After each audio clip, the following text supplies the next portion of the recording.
Welcome, everyone, and thank you so very much for joining me for another episode of Talking Cloud. Man, I'm so excited. This is going to be a great one. Now, you know, this is where we talk about cloud. All things cloud, anything cloud. And man, oh man, it's such an enormous word today and getting bigger and bigger. Now, I've said it before, and I'm going to remind you, I am no expert. But I've been around for a while and managed to find some good ones. And boy, today I'd say I'm batting cleanup and hit a home run. We've got an outstanding guest on the program. I mean, just listen to the guy's background, okay? I mean, from assistant United States attorney way back, and it's an interesting story, I'm sure, how he got into then eBay, PayPal, a board member for National Action Alliance for Suicide Prevention, which, you know, is awesome. Trust Advisory Board member for Airbnb, was the Chief Security Officer for more than 5 years at a small little social networking company you've probably heard of, Facebook, commissioner for United States Presidential Commission on Enhancing National Cybersecurity. He was the chief security officer at Uber. I mean, wow. And now is and has been for a little over 3 years the Chief Security Officer at Cloudflare. I'm thrilled, super excited to have Joe Sullivan on the program. Joe, welcome. Thank you, man, for being here. Thank you, Grant, for the invitation. It's fun to be here. Happy to join you and talk cloud. Yeah. Well, it is a big word today, isn't it? I mean, holy moly. I was asking a guy the other day, I said, name me something really, some aspect of computing that doesn't involve cloud. Everything's cloud or cloud related, it seems. So before we jump in and get off talking about all kinds of stuff cloud, why don't you take a second? I mean, I just quickly brushed over it, but maybe you can, as I say, the Z-axis, provide a little bit of that on you and what you've been up to these last few years at Cloudflare. Yeah, thank you. I've been thinking a lot about security from a lot of different perspectives for a long time now. And yeah, I joined Cloudflare 3 years ago last week, celebrated my 3-year anniversary at Cloudflare. And I joined the company in 2018 because I saw the transformation that was happening. I mean, I didn't see it as quickly as our founders. They named the company Cloudflare 11 years ago. Wow. And and they started offering a cloud-based security solution and helping performance on the internet. And that,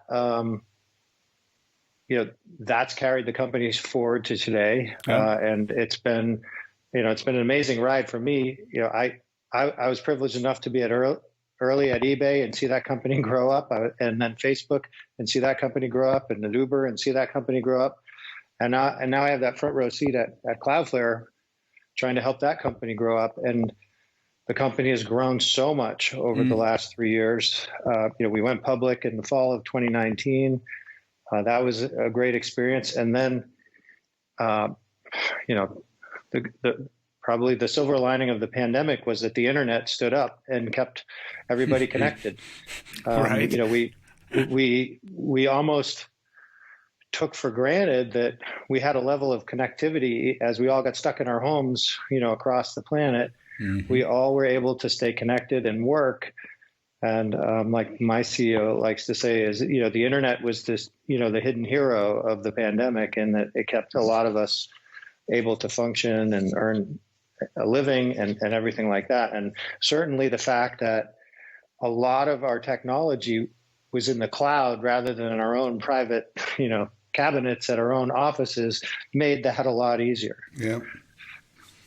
Yeah. Well, it is. I think it's fascinating how you're spot on. Without the internet, this would have been a far more severe and impactful pandemic, I would dare say, right? I mean, if you just think of the consequence of this exact same occurrence happening, but happening in 1971. It would honestly even 2001. Yeah, that's 2011. Yeah. Certainly from a infra perspective, that's true. But I mean, we could have tried to squeak it out, although it would have been a heck of a struggle. But yeah, I think about that, and the internet. In fact, now. We never, I don't think we really, well, I don't think, I know we never built it with the idea of it being the backbone of my private corporation or publicly traded company, right? It was always kind of the other way. We trust everybody and everything that's going to be using this resource. Absolutely.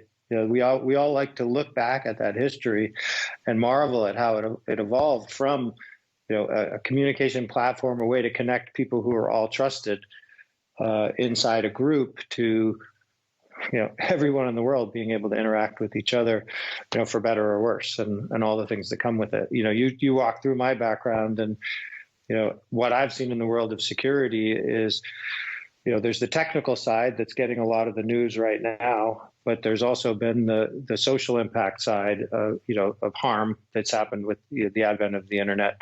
And the whole world has moved online, all the good, all the bad in every context. Yes. And for better or worse. But I think we agree, generally speaking, that the overall good benefit from it is far outpaced the harm, and we're getting better at dealing with the harm. Yep. As we go.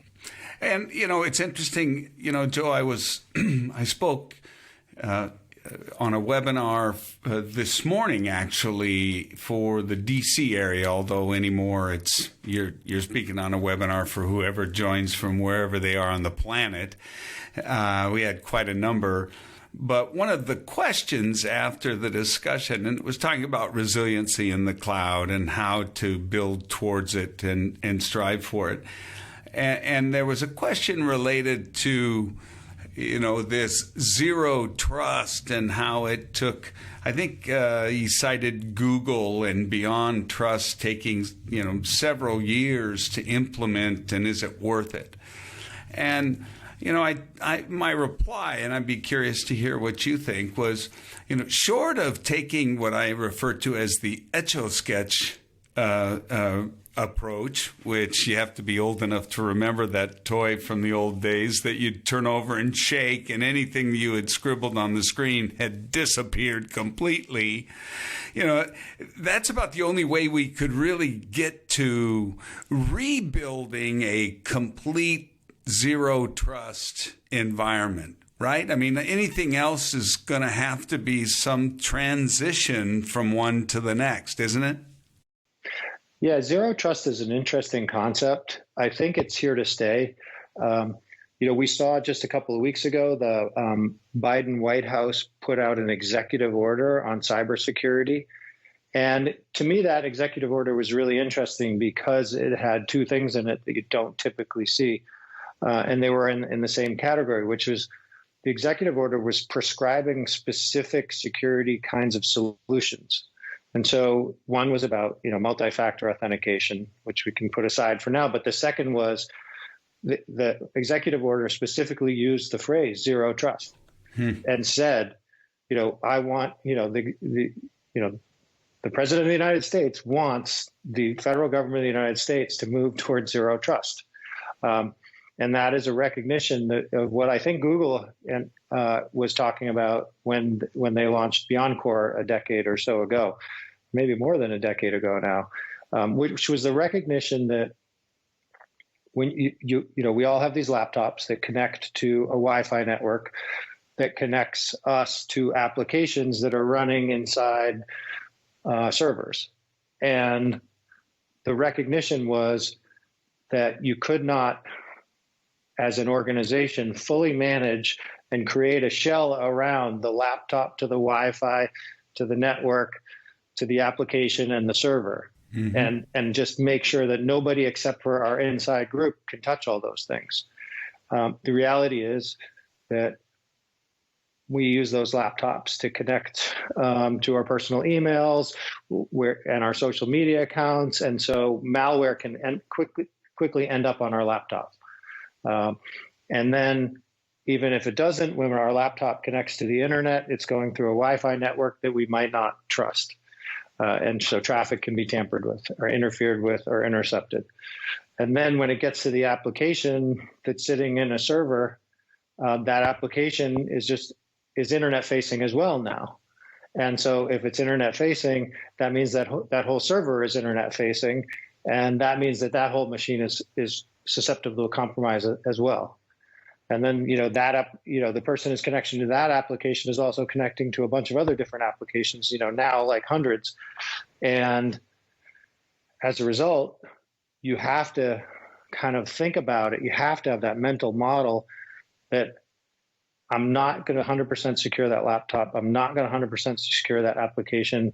I'm not 100% going to secure the network traffic. So I have to kind of manage my risk by compartmentalizing and not trusting any one of them when it interacts with the other, if that makes sense. Yep, completely. In fact, I think it was the co-founder of Dome9. He did a presentation.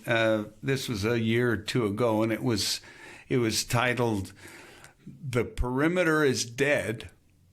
Long Live the Perimeter," with the notion that the concept of the moat around our castle firewall, kind of anything on the inside is okay, is certainly dead. But what he suggested is that we're moving to where virtually every entity, as small as we can make it, will have a perimeter, which is every object, every function, every asset. And that seems to align with getting to zero trust, right? Yeah, well, it's interesting. Gartner came out with a new acronym, I think in 2019, Sassy. And the idea was building on zero trust and taking it to the network level. Right. At least that's the way I interpreted it. Yep. And so you're talking about secure access service edge. Exactly. Yeah. And I think that term is becoming slowly a buzzword. It's being adopted. Yeah. But when you ask you get 20 CISOs, security leaders in a room and say, where are you on your Sassy journey? You'll get a bunch of different answers. Yep. Because to step back, when I thought about the original interpretation of Beyond Core and how to implement it in my companies, you look at the old moat world that you talked about, where, the castle with the moat. Yep. And the network perimeter. When I saw the network perimeter evaporate, I focused on two things: identity and access management, and securing the applications. Mm-hmm. Because if you assume that everything's facing the internet and that anybody can get at it, our identity really matters. If you can steal the identity of an engineer at a company, then you can log into that company and get all the access that the engineer had, which is going to be broad. If you can steal the CEO's identity, you can log into the company and have access to the CEO's access, which is going to be broad. Mm-hmm. And so I doubled down on identity and access management as a top priority in my security organizations. But I also focused on application security, because it's oh, wait, if your application's facing the internet, then anybody can poke holes in your code. With the evolution, and so that was kind of what I was thinking about 8 or 9 years ago when I was at Facebook. in the early days there of building out that security organization. We were looking at all of our code facing the internet and all of our employees' accounts that were like you could log in from the internet. Right. The third thing that went away was the network, like the idea of like we have a hard network edge where we can do firewalls and all that. I think what Sassy signals is that the network concept is coming back into security, even in a perimeterless world. Mm-hmm. You can create these tunnels the way a VPN used to tunnel you into the network. But the tunnels can be much more complicated than the old VPN. And so you can actually bring network concepts back into security. Yep. And what I was going to say is, on the notion of accessing your data and accessing, based on identity. I mean, it goes beyond the person, right? I mean, now we're talking about everything is going to have an identity, a function, info as code, containers. All of these things have to have some sort of identity, or seemingly that's the trend also, right? In order to get to that zero trust. So you don't have an application that's got some wild card in the code that shouldn't be there that means anything can be accessed, when really it should be much more specific, right?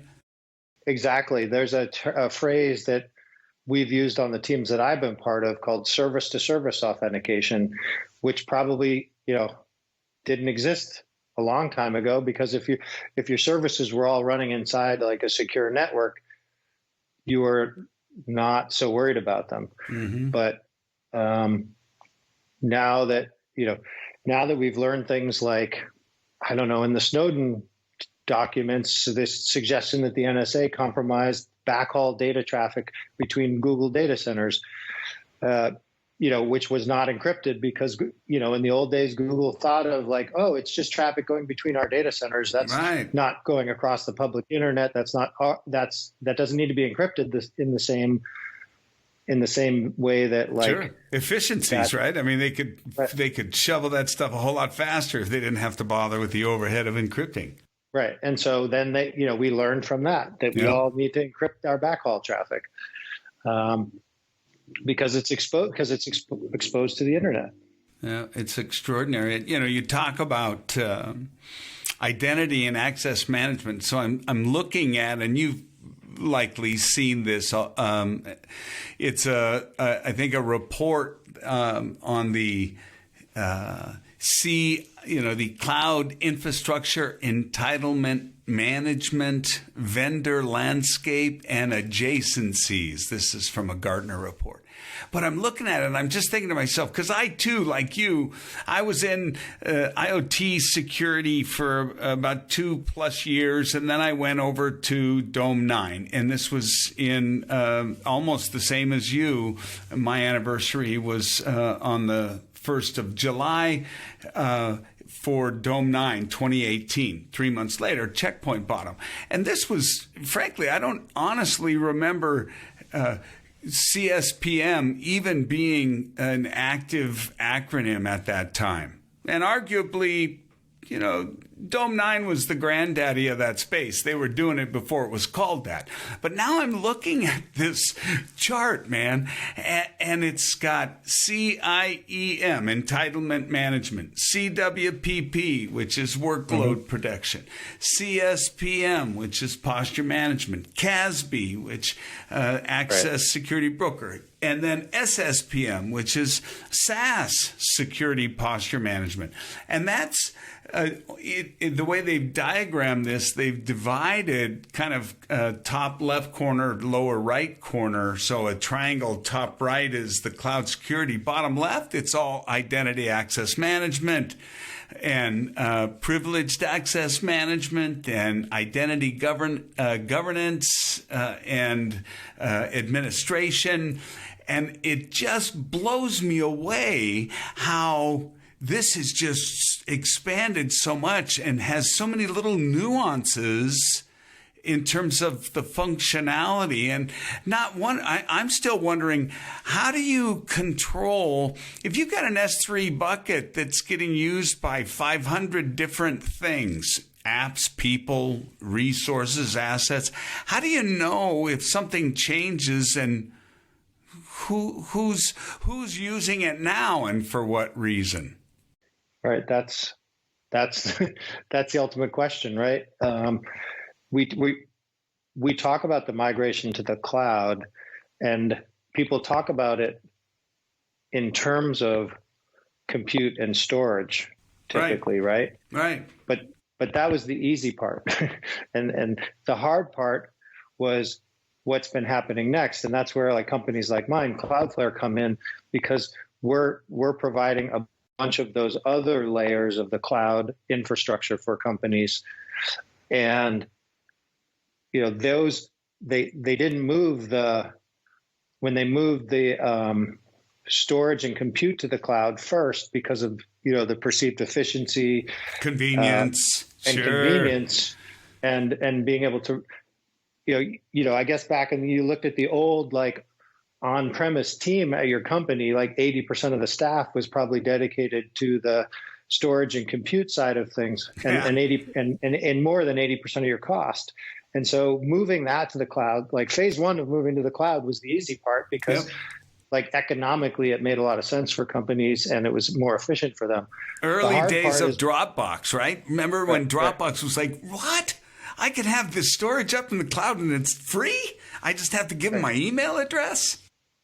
Right. Like that individual experience was the same thing that our IT departments felt. The magic of moving to the cloud was like, whoa, someone else gets to deal with the patching, doing the Linux update. Exactly. And so the hard part was that, those weren't the only boxes that were in the shed.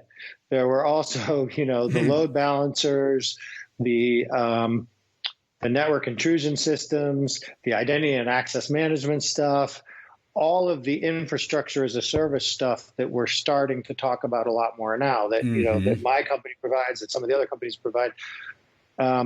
And those didn't go to the cloud as quickly, but they got to get there now because you can't leave the security behind when you bring the storage and compute to the cloud. Yep. And you have to, and like to your point I think your last question is the complexity of it all. Like when it was inside your own network, it was just some cables and you didn't have to like put a piece of security on every cable.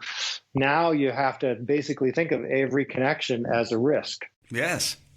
Well, and it seems like it's even exacerbated further when you start to think about the trend towards using technologies that enable fluidity across clouds, right? Containers. And when you start to one day I'm using Mongo and the next day I decide this other database is better to use. And those kinds of fluctuations down that result in a different entity, putting in or taking out data. I mean, how is that getting watched? Yeah, it's a real challenge. As I talk in kind of a linear fashion, Joe, that's the next knot in the rope. We're untying this whole posture management and identity. But the next knot is, okay, but what's happening with my data? Well, I think there's probably a decent percentage of the security breaches that have happened in the cloud are the data that people forgot was in the cloud.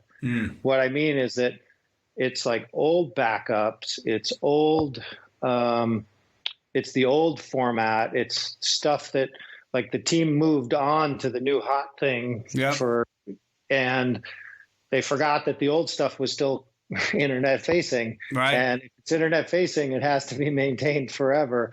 And in fact, it becomes harder to maintain the longer it's sitting there. Right. Or maybe they thought they removed it all, cleaned it all up, but sometimes things get missed, overlooked. People get distracted, right? You're right in the middle of something. I mean, that happened to me earlier today, and I realized, shoot, I didn't finish that. There's a long list of security products out there that profess to do one thing: find your cloud assets for you. Right. Unpack your shadow IT, tell the security and IT team where all of their internet facing things actually are. Because Right. if you don't know it exists, you can't secure it. There's no question. Visibility is the starting point, right? Right. But yeah, the CIS top 20, which is kind of like one of the nice security frameworks out there, I think, number one is, do you know all your assets? Yeah. I think most executives would be hard pressed to sign on a dotted line saying, I know where all my assets are. Yeah. And remember back, talking about going back and looking, there's some remarkable similarities, but some also exacerbated challenges. And I'm talking specifically about when we first moved to virtualization. Right? When it first kind of started happening, and we were all like so thrilled to be able to take advantage of this compute that was far outstripping the pace at which we could utilize it, right? So, I mean, it was awesome. But then vMotion. And hey, enter VM communications, right? So we needed new tools, and sprawl was a bit of a problem. But boy, today, especially if you're talking public cloud, sprawl can be not only a big problem, but can be really costly. If you leave one of those little wheels spinning somewhere and you get a bill, but your bill's so big, you're not really paying attention, Yep. Yeah. I've had a number of situations where we've gotten a big bill on my teams, and we're like, what's this big bill for? And we realized we set up a logging pipeline, and for whatever reason, it doubled the amount of time that it was, the amount of volume it was logging, right? Because traffic got busier downstream. And then all of a sudden, we've been adding a lot more to our cloud storage, and we got to pay for it. Yeah.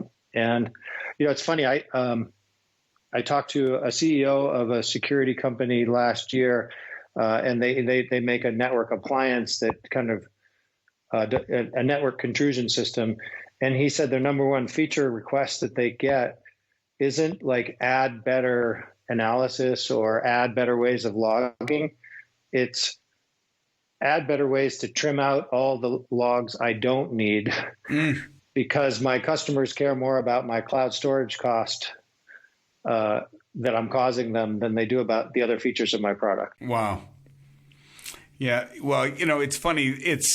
It's not the same, but it feels similar, I guess. I just happened to pay a little bit more attention to my cell bill that I got because I couldn't understand why it was creeping up as high as it was. And sure enough, I find that I'm, been paying $16 for some support and protection on my phone since I bought my 12 Pro.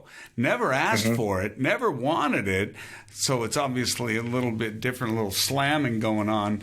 But it adds up over time. But if you're not really paying attention, I could certainly appreciate an organization like you with the resources you're using. It can be difficult if you don't have good hygiene in public cloud, right?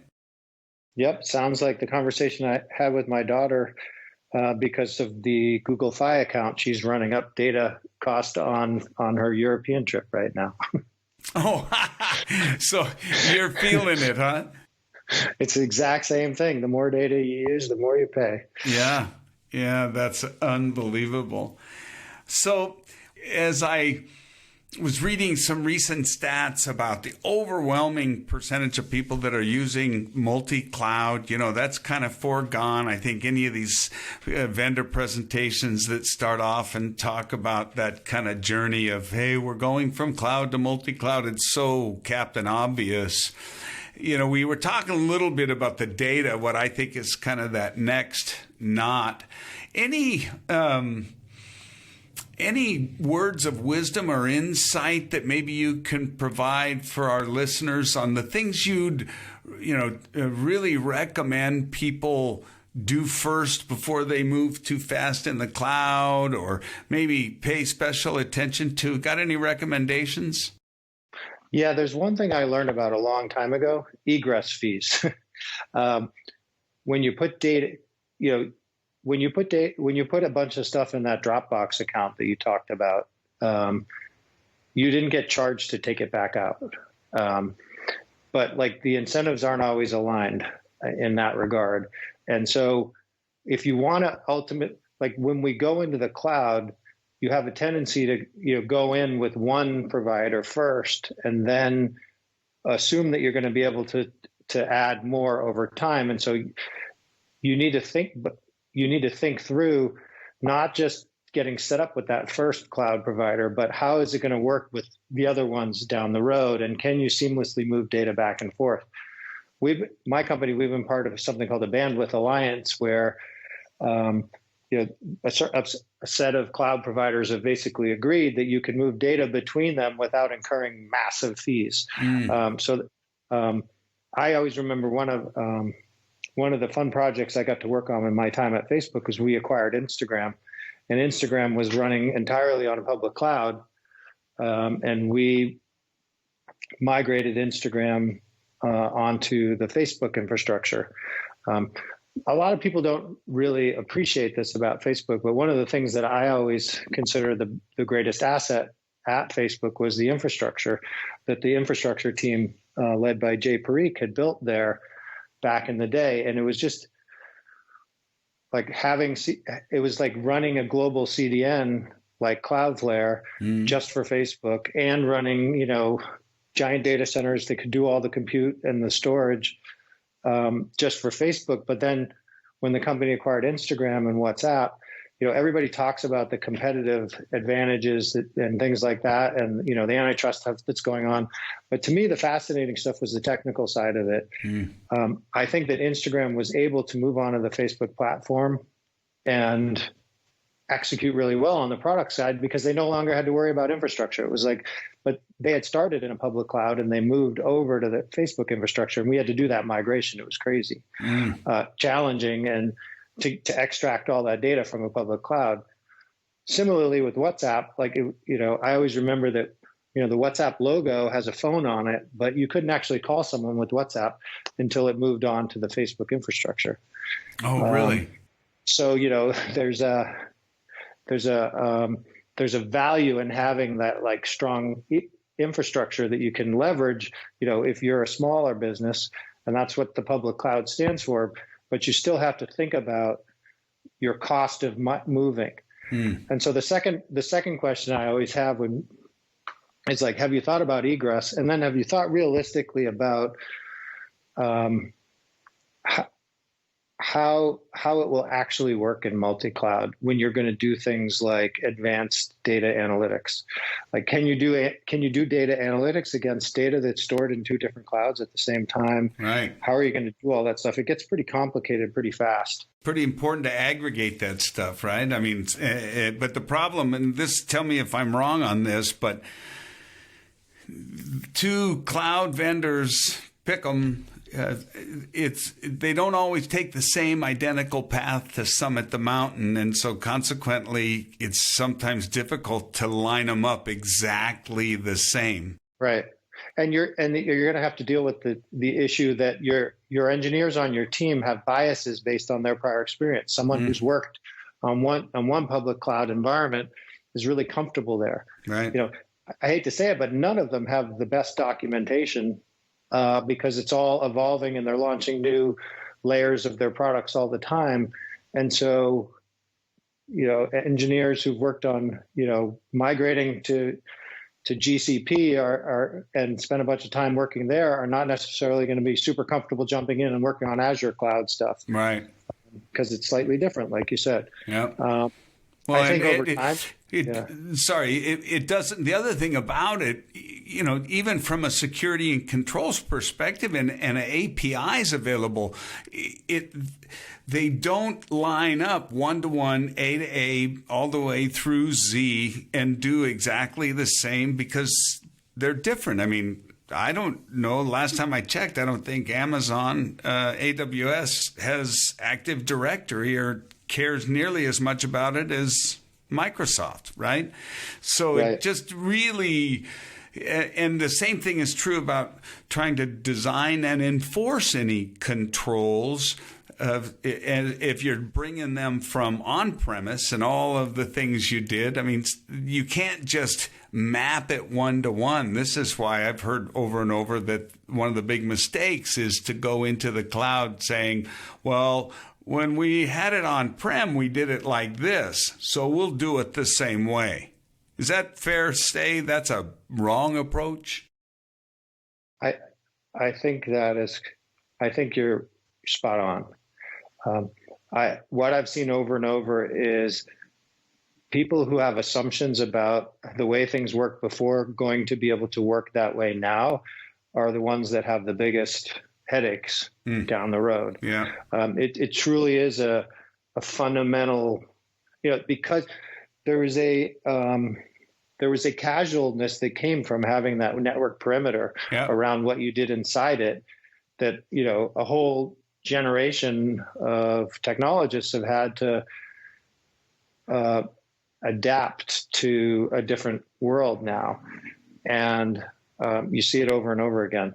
Joe, to me, am I getting it wrong? I mean, to me, it seems so counterintuitive, though, because in just about everything in life, how do we approach it? Well, we look and we think of how we've done it, and we leverage that experience. So I can see how easily it happens and how much of a challenge it is to pull the reins and force yourself not to go in and think an ELB is exactly like an F5 load balancer. Right. Yeah, I think that it's interesting because we talked about the move to the cloud, and I think it was the teams that saw the value in storage and compute and went there quickly. They were happy, but the teams that were trailing have been unhappy. And so, for example, my profession, security, a lot of CISOs did not want their security products running in the cloud because they didn't trust the cloud. Yeah. And so they still held on tight. They wrapped their arms around their on-prem security hardware, and they were not going to transition to the cloud. And it feels like I remember, I think it was the RSA conference just 2 years ago, the one before COVID-19, when I think it was going into 2019, spring 2019, CISOs were just starting to acknowledge, I need to buy security products that are in the cloud rather than do on-prem. Right. But like if you had stopped and grabbed someone from Splunk at that point, they would have told you, like a massively greater percentage of our customers run Splunk on-prem versus run Splunk cloud. Now, I don't know how much that's evolved, but I can say, as a cloud security company, lots of people are coming to us now and comfortable running security products that operate outside of their network perimeter because they understand you kind of got to have a security product that sits in the same environment that everything else sits and is built to operate in that new world like we are. Well, I would suggest that, we, corporate America, the enterprises of the world, have accepted the cloud, and it's generally, you got to explain to me why we can't do it in the cloud. That's, I think, more often the case.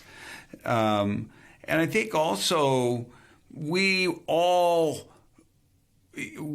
all thrown in the middle of the 12-foot end of the pool with this whole pandemic thing. And, the only way to get out of that one was the cloud. And so I think there was a bit of forced adoption. And then everybody went, oh, wait, all I got to do is keep some air in my lungs and keep my chin up. And, this isn't so bad. And I think that now we're realizing that, in fact, maybe there's some real benefits to it. But it was kind of forced on us that, but I think it's been really liberating in many, many ways for a lot of people. Horrible occurrence, but liberating in terms of how we're all accepting the use of cloud and technology. Right. It's freeing a lot of companies up to have employees who are the best employee for the company, not the best employee who lives within 30 miles of the company. Boy, and gosh, Joe, I mean, I just think to I flew 270,000 miles the last year, 2019, that I flew. But then I flew one time, and, one time for business since 2020 started. And just from a cost basis. Now, it's not the same. But I know that, I've often suggested we're not going to have 100% memory, the context of, a big fat rubber band that you stretch and let go of and has 100% memory. It's just not sound fiduciary decision, if you ask me. You got to really scrutinize that T&E spend a little bit more, right? Yeah, I think it's an interesting question because there's two sides of that T&E spend, right? There's the, like when I think about the conferences in my industry, there's two sides. There are the practitioners who go to the conferences to learn and develop and network. And then there are the sales and marketing people who go to those conferences to sell. Right. When I talk to the two different cohorts, I get different answers. When I talk to the practitioners, they're kind of like, I want some socialization, but mega conferences don't sound, they sounds like a big germ pit. I don't want to go there. Right. But I'll go to some smaller things where I can be with some peers, where I can learn and stuff like that. The sales and marketing people are like, where do I find those people? Let me add them. Yeah. and they're ready to go back to the 270,000 miles a year if that's what it takes. Right. But right. I think that the world is good. Yeah, I think you're onto something. I don't think we're going to see everything rebound to exactly the way it was before, because I think a lot of us are going to choose to do. Honestly, I think we're going to be doing more traveling for our day jobs because we're going to be further away from our office. So we're more likely to be coming together with our own team on a quarterly basis than we are going to want to do that travel away from our team. Yeah, I agree. The thing, too, that at least I'm seeing in my area, I'm in the Pacific Northwest, and I live, albeit in an area that's an hour's drive north of Portland, Oregon. I live on the Washington side, 2-3 hours south of Seattle. So it's not like I'm right in the thick of it. But boy, it's just going like popcorn, because all of a sudden now people that are living in those major areas are saying, hey, I can go live anywhere I want now. And just have to get to the office once every quarter, like you say. That's really been a game changer for a lot of people. Is that the policy you guys have? How are you approaching this whole post-pandemic, got to come into the office or not? Or what's your policy been? Yeah, we're taking a employee first approach. We learned that we can function very well as a company without being together over the last year. And to top that, 50% of the company we've hired since the start of the pandemic. Wow. So half the people at the company have never met someone else face to face. Wow. And they're doing a great job. I've onboarded a bunch of people into my team. We know each other well. We talk. We found ways to communicate, connect, build strategies, execute, get things done.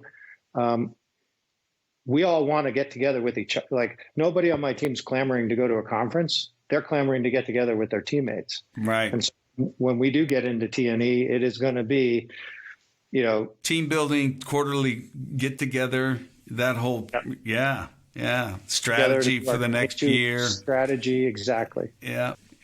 I imagine that, given how things have been, those would be even more effective and rich when the people do come together, after seeing everybody virtually for 3 months, to actually connect together. You're going to have a different kind of camaraderie, I would think. Yep. I do think that there are going to be smaller events. Like I did go to an in-person security executive event a couple of weeks ago, and it was only for a dozen security executives or so, and half of them flew in for it. I was surprised, but I think they were desperate to talk to other people in person and have a nice meal together and break bread and talk about our shared passions. And but I don't think they would have done that for a 10,000 person conference. Yeah, and I don't know, Joe.